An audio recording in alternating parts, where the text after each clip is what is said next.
Hello, everyone. Welcome back to the Deep Dive. Hello.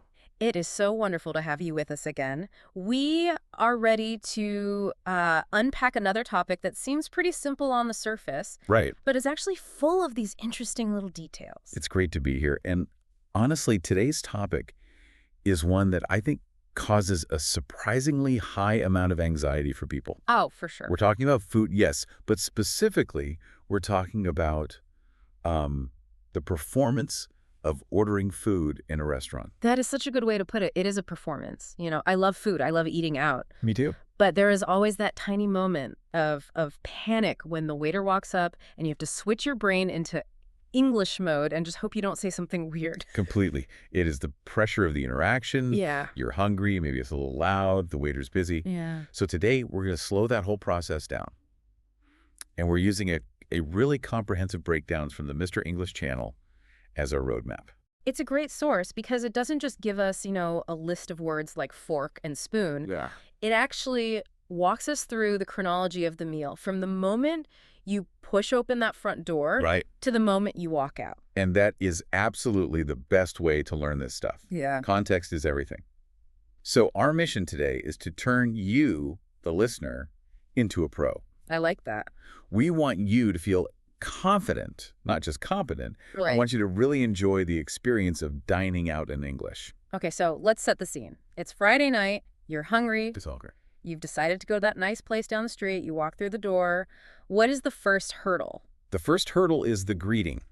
And the source makes a very important point here right off the bat. Okay. You do not need some complicated script. I think a lot of learners try to construct these long, complex sentences to explain why they're there. Right, like, hello, I am here because I am hungry and I wish to purchase nourishment. Exactly. You don't need any of that. The source suggests keeping it incredibly simple. A smile and a hello or hi. That's it. That is it. The nonverbal communication, the smile, is doing 50% of the work for you right there. Okay, so we've smiled. We have said hello. Now we're standing at the host stand. We can't just, barge in and sit anywhere, right? In most sit-down restaurants in the U.S. or U.K., no. You wait to be seated, Right. and you need to tell the host how many people are in your party. This is where that classic phrase, a table for, comes Yes, in. exactly. The formula is a table for number, please, So a table for two, please? or a table for three, please. Yeah. It's a set phrase. You don't need to conjugate anything. You don't need to overthink it. It's just a block of language. A table for two. Now, here's a specific scenario that used to trip me up all the time. Oh, yeah. What if I'm by myself? Is it a table for one or just one? Both work. But a table for one, please, is the most polite and complete way to say it. It just signals confidence. You're taking yourself out to dinner, I like that. So the host grabs the menus and says, follow me, please. and you follow. Simple as that. Now, once you're seated, the dynamic changes a bit. Mm-hmm. You're no longer dealing with the host. You're now in the waiter's territory. And usually you're sitting there with a menu in your hand. But what if you aren't? Yeah, I have had this happen. You sit down and the table's just empty. it happens. Maybe they're busy. The source gives us a really polite way to nudge them. Can I have the menu, please? We are going to hear that construction a lot today, aren't we? Can I have... It is the Swiss Army knife of restaurant English. Ha! I love that. Can I have the menu? Can I have the check? Can I have some water? If you memorize one phrase structure today, that's the one. So let's look at this menu. Menus can be so overwhelming. They're often full of these fancy adjectives and descriptions that even native speakers don't always understand. It's true. But the source breaks it down into the standard architecture. You usually have 3 or 4 main zones. You have the starters, Okay. the main courses, the desserts, and the drinks. Let's clarify starters, because depending on where you are, these might have different names, right? Yes. In the UK, simple, starters. Hmm. But in the US, you'll often see appetizers. Right, appetizers. And just to make it confusing, sometimes in fancy places, they might use the French word entree for the main course, which Sure. historically meant the starter. But generally, starters are the small plates, soup, salad, wings. A warm-up act. Precisely. Then you have the main course. This is the heavy hitter, The main event. the steak, the pasta, the burger. And then desserts and drinks, which are pretty self-explanatory, but I think the challenge isn't knowing what a dessert is, it's knowing when to order it. Do you order everything at once? Usually not. You order drinks first, then Yeah. your food, and dessert. Well, that's a discussion for later. Okay, so we started the menu, we've made our choices, the waiter comes back. This is the moment of truth, the ordering phase. This is where the source material gets really interesting about what it calls social grammar. Social grammar. I like that because there's textbook grammar and then there's how people actually speak to be nice to each other. Exactly. So in your head, you might be thinking, I want the burger. Right. Grammatically. That's a perfect sentence. Subject, verb, object. I want the burger. But if I actually say that to a waiter, It sounds a little harsh. It sounds demanding. It implies a transaction without a relationship. It's what a toddler says, I want cookie. okay, I got it. So how do we elevate that? How do we sound like an adult? Yeah. The source gives us two major alternatives. The first one is, I would like. I would like the hamburger, please. It's conditional. It's softer. It implies, if it is possible, I would like this. It shows respect for the other person. And the second option, I'll have, which is the contraction for I will have. I'll have the hamburger, please. This one is super common. It's decisive, but still casual. I'll have the soup. I'll have the salad. It's probably the most natural sounding one for a relaxed setting. And we can't forget the magic word at the end of all of these. Please. Always, always please. I'll have the burger, please. Yeah. If you drop the please, you immediately sound a lot colder. Let's try a little role play here, just to hear how this sounds in context. Okay. I'll be the hungry customer. You be the waiter. Ready? Hmm. Good evening. Are you ready to order? Yes, I am. Okay, so to start, I think, I'll have the tomato soup, please. Okay. The tomato soup and for your main. I would like the hamburger, please. Great. And to drink. I'll have a soda, please. Perfect. Just hearing it out loud, the rhythm is really important. It's, I'll have the X, please. It flows. It does. And did you notice what I did there? The waiter, I confirmed the order. I repeated it back or at least acknowledged it. Right. And if the waiter repeats it back, like, so that's soup and a burger, I just need to confirm. Yes, that's right. Thank you. Simple as that. Now, I want to add a layer here that the source touches on.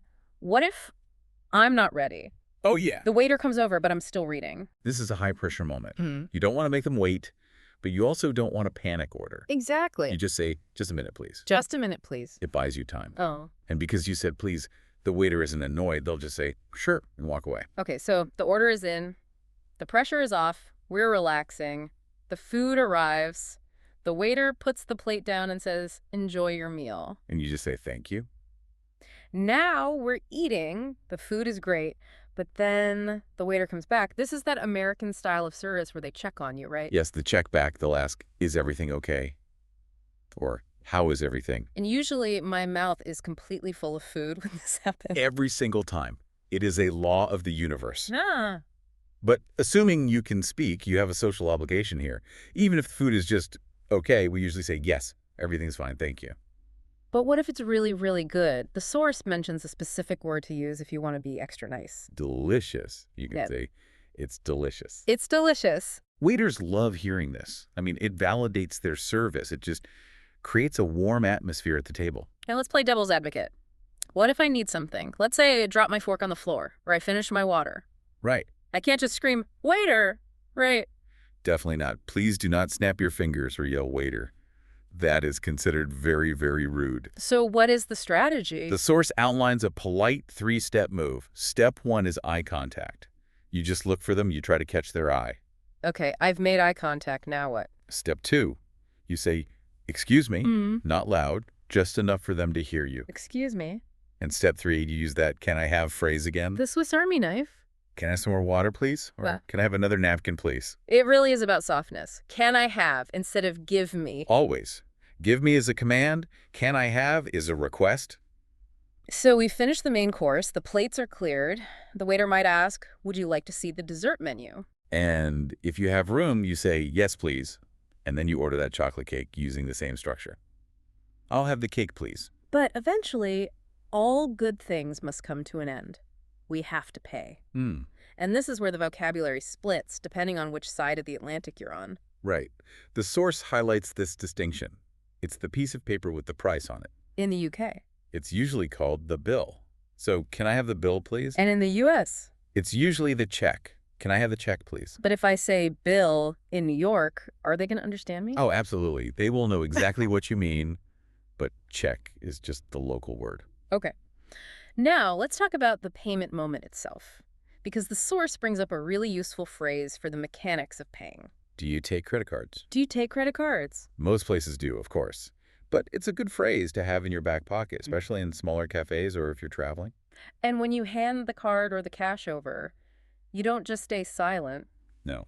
You say, here you are. Here you are. It's such a small phrase, but it bridges that gap. It makes the handover polite. Exactly. Now, I want to touch on something the source alludes to, which is the confidence aspect. Right. We've covered the words, but the feeling is different.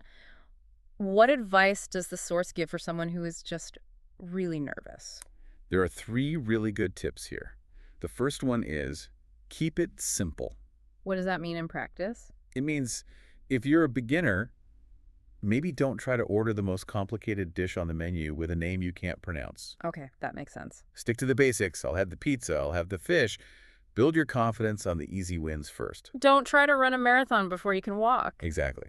The second tip is what I call the universal language. The smile. The smile. It sounds cheesy, but it is so true.